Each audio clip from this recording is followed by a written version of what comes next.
So there wasn't really any big surprises Nintendo Switch-wise when it came to the Zelda 35th anniversary. But guys, we do have some rumors and some theories coming up on today's episode of Mumbles addressing the Zelda 35th anniversary. Coming up next on Mumbles.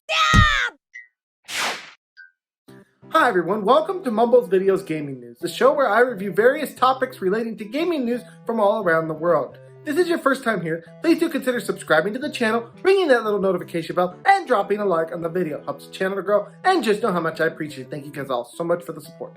Guys, today we will be talking about Zelda 35th and some rumors and things going on around that idea of the Zelda 35th anniversary.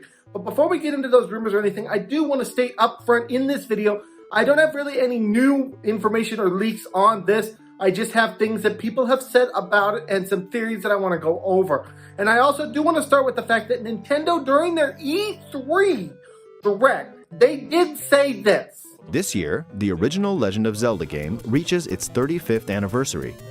While we don't have any campaigns or other Nintendo Switch games planned, we've been working on this Game & Watch system as a special item to help mark the occasion and reflect fondly on the earliest days of The Legend of Zelda. So basically they said, we've got nothing else for you guys when it comes to the Zelda 35th anniversary. So that has left a lot of people scratching their heads and wanting more.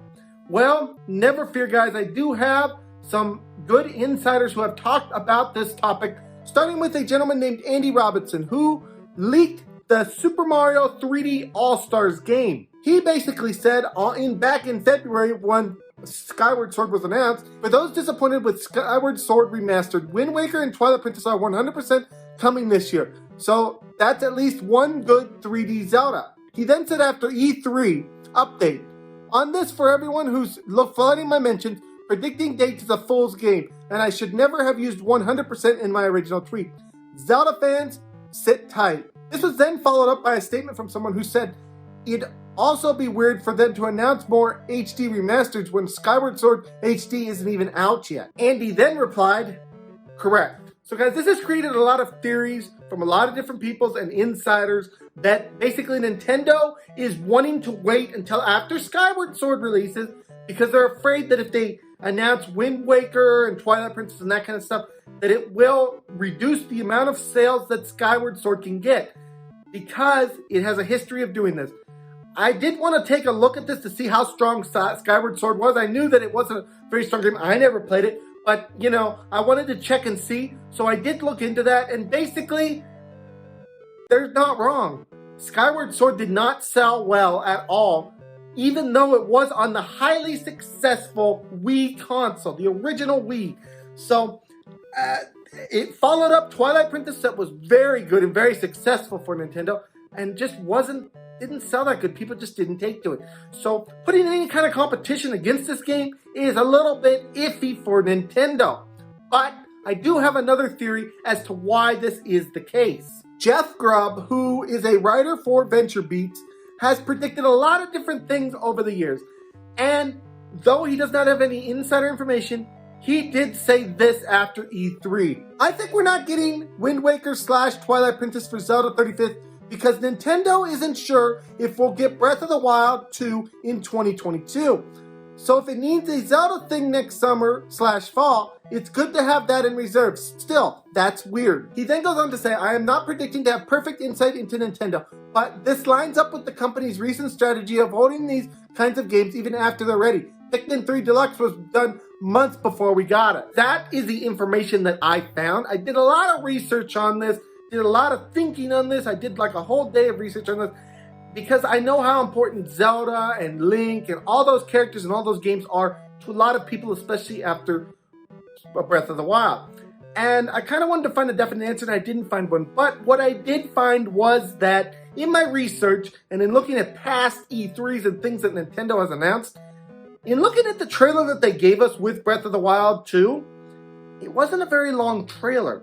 It didn't really say anything, and they were non-committal in their date of 2022. It could be end of the year 2022, it could be the beginning of 2022. We really don't know. And I don't think Nintendo knows either. Because normally when Nintendo knows, they'll give that little tease. Holiday 2022, holiday 2021, holiday this, you know, they'll give you kind of an idea so you can save up your money for it.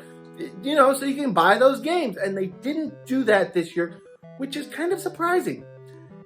I believe that what we saw at E3 was a result of the global pandemic. I think it hit pretty much every industry, and it hit the gaming industry harder than any of us realized.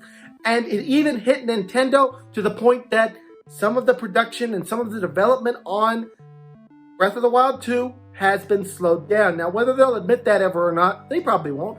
But clearly, I believe that Breath of the Wild 2 was supposed to come out this year and be kind of their commemorative 35th anniversary thing. Now, I know what some of you are questioning, well, Mumbles, if they're really holding these things back, why not put out ones that they know people want? Why not put out, you know, the Twilight Princesses? Why not put out the Wind Wakers? Why Skyward Sword? So I know what some of you are thinking, Mumbles, but why pick Skyward Sword out of all of them? Why not Twilight Princess? Why not Wind Waker? Why not something that we want as a fan base? I'll tell you why. If you look at the trailer for Breath of the Wild 2, you will see a segment where Link is on these floating islands, and there's a segment where he is skydiving through the air. Both of these two things are very Skyward Sword reminiscent. He does this kind of stuff in Skyward Sword all the time. So I believe that the reason that Nintendo chose Skyward Sword is because Breath of the Wild 2 is somehow going to relate back to Skyward Sword. Now, there's all kinds of theories going on that you play as Ganondorf, blah, blah, blah, blah, blah.